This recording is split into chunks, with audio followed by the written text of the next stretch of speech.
Chers amis, aujourd'hui nous allons commencer d'essayer de commenter un livre absolument extraordinaire qui détient de très très grands secrets, un livre d'une profondeur insondable, qu'on peut dire que dans notre génération, il est très très incompris, puisque ce livre-là et leurs explications seront dévoilées par le Mashiach lui-même. Et pourtant, ce livre est une chose qui paraît totalement anodine, dont le titre est Les Contes de Rabbi Nachman de Breslev. Nous avons donc une édition ici française traduite par France Regnault.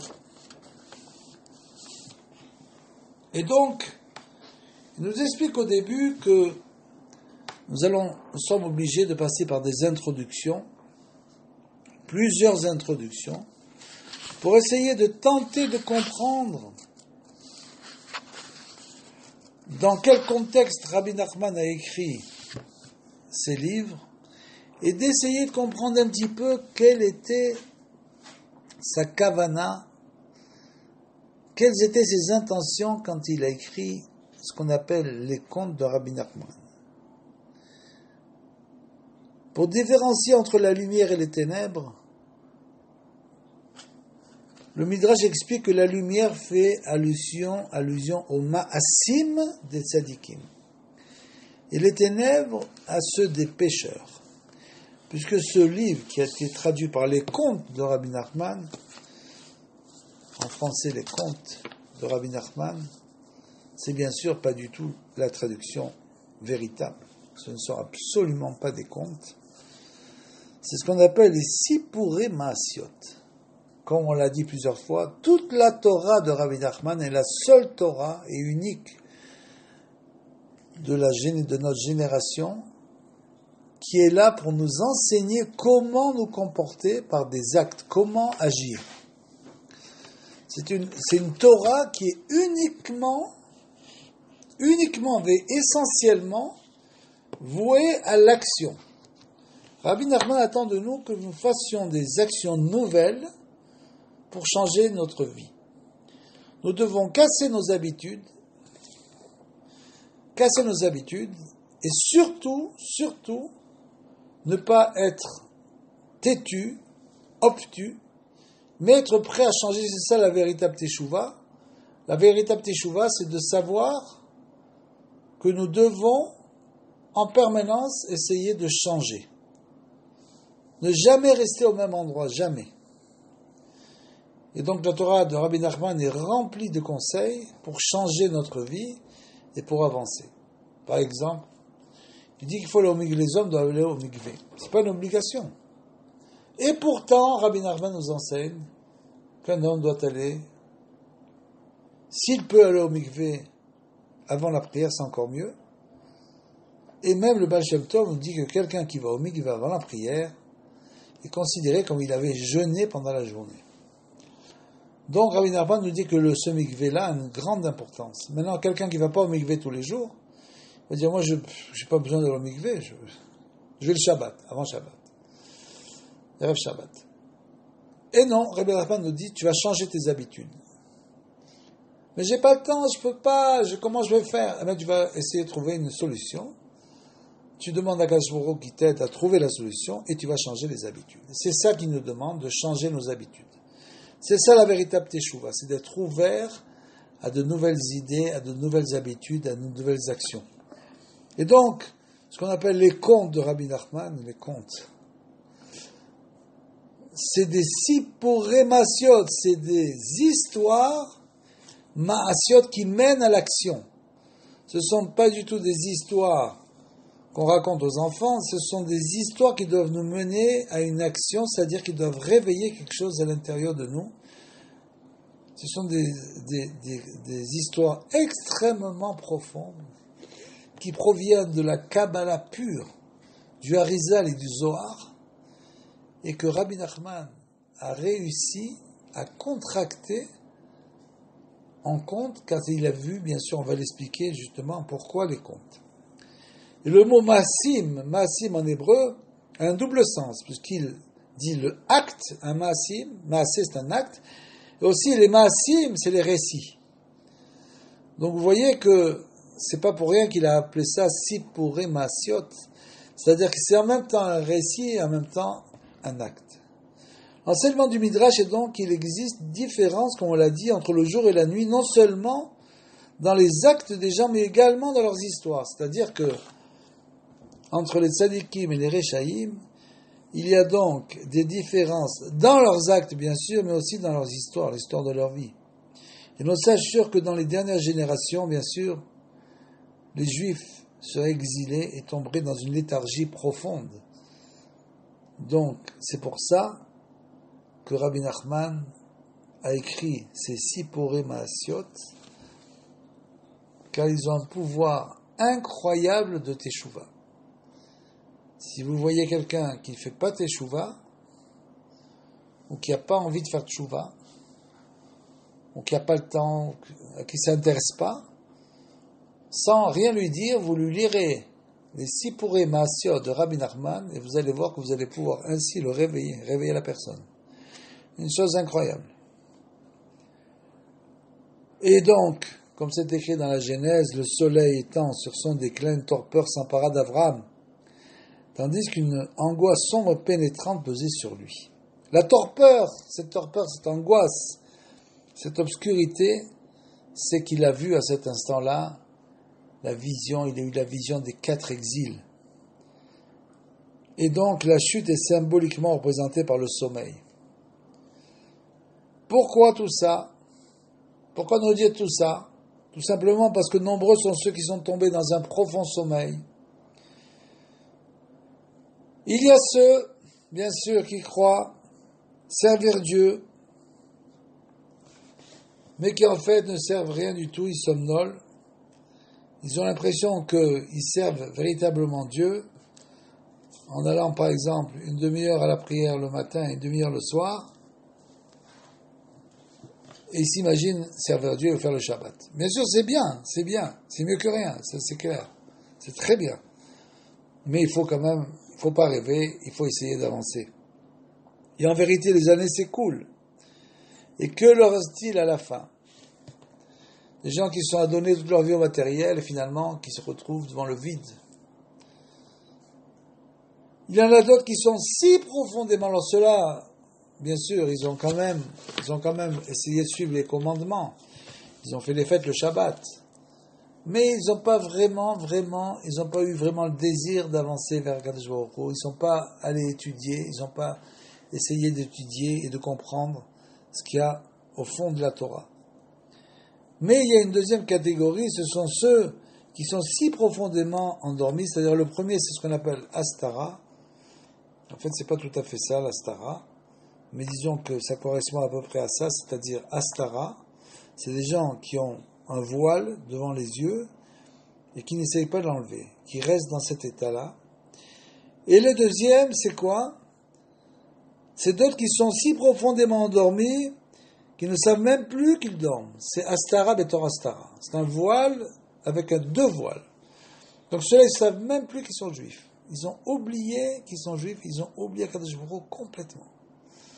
Donc pour les deuxièmes, ça va être très difficile effectivement de se rapprocher, parce que plus ils s'enfoncent dans la vieillesse, il faut savoir, et bien sûr plus ça sera pratiquement impossible. Rien n'est impossible, le désespoir n'existe pas, donc chacun peut se rapprocher, mais disons qu'il faut essayer de se rapprocher le plus tôt possible. Ne pas attendre le dernier moment, comme c'était écrit dans cette histoire de fils de Lali, dans la Gemara, où c'est un grand sage qui faisait des très mauvaises actions. Quand on lui a dit qu'il ne pouvait pas faire tchouva, il a mis sa tête entre ses jambes et il est mort, en pleurant. Et Rabbi Yochanan, qui était à côté, a entendu une bat kol, une voix céleste qui a crié Elisha ben Abouya est appelé au Gan Eden. Il a dit comment il a gagné sa vie en 10 minutes, et moi ça fait des années que je peine, avec des épreuves terribles.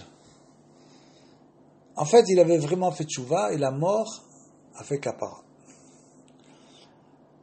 Donc pour réveiller ces gens, nous dit Rabbi Nachman, qui sont tellement loin, comment vous voulez les réveiller? C'est seulement par les histoires, par les contes. Donc de manière anodine, vous pouvez commencer à raconter les contes de Rabbi Nachman, sans dire rien du tout, en faisant semblant de raconter une petite histoire, vous allez voir l'effet incroyable que ça aura sur les gens. La Torah est une force de lumière, qui peut donc illuminer les ténèbres les plus obscures. De même qu'une personne privée. Donc, pourquoi les contes? C'est ça l'histoire. Pourquoi Rabbi Nachman a réussi à écrire ces contes? Et il nous explique, de même qu'une personne privée de lumière durant une longue période ne pourra s'exposer de but en blanc aux rayons solaires, bien sûr, trop de lumière aveugle, trop d'huile éteint la mèche. Il ne faut jamais brûler les étapes. Et la première étape, ce sont les contes, les Sipurei Maasiot, qui vont pouvoir réveiller la personne, sans même qu'elle s'en aperçoive. Ainsi, si la personne ignorante de Torah ne peut s'en imprégner qu'à condition de l'avoir voilée préalablement, c'est ce qu'on appelle les contes de Rabbi Nachman. C'est le plus grand voile, on peut dire que c'est le plus grand voile qui existe de la Torah la plus profonde existante. C'est une contradiction, et c'est pourtant la vérité, puisqu'il y a des très grands sages à l'époque de Rabbi Nachman qui avaient commencé à étudier ces contes et qui avaient dit qu'ils étaient rangés selon une chronologie kabbalistique correspondant au Zohar et aux écrits du Harizal. Donc c'est une chose absolument incroyable qu'on est très loin de comprendre, mais il faut savoir qu'ils ont un pouvoir incroyable. Et le voile de la Torah, ce sont les maasiot, les histoires. La Torah est voilée dans des maasiot, dans des histoires. Pour ceux qui sont loin, les gens comme nous, qui avons du mal à nous rapprocher de Kadosh Baruch Hu, on lit les Sipurei Maasiot et ça va nous aider. Ces histoires ont donc une portée telle qu'elles peuvent atteindre même ceux qui sont encore infiniment, complètement éloignés de Kadosh Baruch Hu, les réveiller, les faire revivre. Ça va être une véritable vie, comme nous enseigne Rabbi Nachman, que tant qu'un homme n'a pas fait de tchouva, il est comme un mort. Comme un mort, il n'a pas commencé encore à vivre. Celui qui n'a pas fait de tchouva n'a pas commencé encore à vivre, puisqu'il ne vit que sur son corps. Donc il a laissé son âme de côté. Et nos sages eux-mêmes utilisaient cette méthode, puisqu'il y a plusieurs histoires que Rabbi Akiba, quand il sentait ses élèves s'endormir, il leur posait la question suivante: pourquoi Esther mérite-t-elle de régner sur 127 pays? Une question un peu saugrenue pour les réveiller. Et aussi Rabbi Yehuda, qui a posé la question: une femme en Égypte a donné naissance à 600 000 enfants, et tout le monde se sont réveillés. Ils m'ont dit: mais qui c'est? Qui c'est cette femme? C'était la mère de Moshe Rabbeinu, parce que Moshe Rabbeinu est comparé, il équivaut à 600 000 juifs d'Égypte. Et donc, lorsque Rabbi Nachman Akadosh a commencé à réciter ces récits, les contes, il déclara: je vais vous raconter des contes. Il a agi ainsi car, selon lui, dans ces générations si éloignées de Dieu, le seul remède pour le servir était de préserver même les plus grands secrets de la Torah, qui sont enfouis à l'intérieur de ces contes, sous forme d'histoire, pour avoir un impact nécessaire à notre guérison. Donc le but, c'est de nous réveiller. Les épreuves viennent à l'homme dans ce monde pour deux raisons. La première, c'est pour le réveiller, et la deuxième, c'est pour faire kapara sur les fautes, c'est-à-dire pour réparation des fautes. Maintenant, si l'homme de lui-même, qu'on l'a expliqué dans la paracha justement de la semaine, Balotecha, que si l'homme demande de lui-même, et nous, qu'est-ce qu'on peut, on n'a pas approché le Korban Pessah, qu'est-ce qu'on doit faire? Donc cette chose incroyable, cette tchouva qu'ils ont eue, de vouloir malgré tout approcher le Korban Pessah un mois après après être sorti d'Égypte et après avoir mangé le korban. Ça viendrait à l'idée de personne de poser une question pareille. Et ils ont tellement fait tchouva que le Shvoro leur a dit, je vais vous récompenser, vous avez fait la plus grande chose, la plus grande réparation qui existe, je vais vous donner, donc, en quelque sorte, un oral de rattrapage. Le mois prochain, vous approcherez au mois de Iyar, pendant le Sfirat Omer, le Korban Pessah. Une chose incroyable. Une chose absolument incroyable. Ce qu'ils ont fait. Donc, grâce à ça, Moshe a eu un dévoilement. Eh bien, c'est la même chose. Rabbi Nachman voulait que son enseignement fût accessible à tous, donc, c'est pourquoi il demanda qu'il ferait, donc, c'est des formes d'histoire, il a demandé à faire des histoires pour avoir un impact nécessaire à notre guérison, c'est-à-dire que pour provoquer en nous la tchouva, pour provoquer en nous la question, mais qu'est-ce que c'est que ces contes? Je comprends rien du tout, j'arrive pas du tout à saisir, à comprendre où ils vont en venir. Je comprends pas où ils vont en venir. Il voulait depuis que son enseignement fût accessible à tous, et c'est pourquoi il demanda qu'il fût rédigé en yiddish et en hébreu.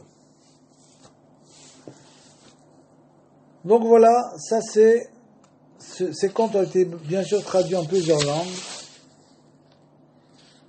et nous allons donc continuer un petit peu cette introduction.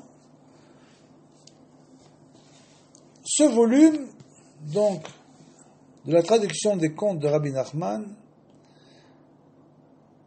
a été imprimé pour la première fois en 1815 par Rabbi Nathan, le disciple de Rabbi Nachman. Donc ici, il y a eu un grand travail de traduction, bien sûr, par Franz Regnault, comme on l'a dit. Et il faut savoir que nous avons eu le mérite d'entendre de la bouche de notre saint maître, lumière mystérieuse et cachée, Nachan Ovea Mekor Chochma, un torrent jaillissant, une source de sagesse,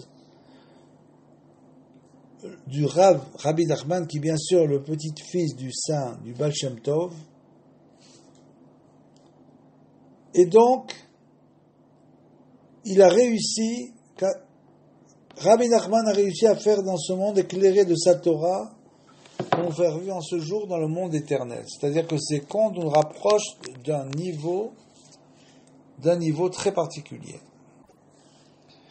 Et avant de raconter la première histoire de ce livre, Rabbi Nachman déclara: les histoires que les gens racontent renferment de nombreux secrets et de nobles idées. Toutefois, ces histoires ont été endommagées et présentent de nombreuses lacunes. Tout y est confus. Elles ne sont pas racontées dans l'ordre. Ce qui fait partie du début est à la fin, et à la fin vice-versa. Malgré tout, ces histoires que les gens racontent renferment de nobles et secrètes paroles.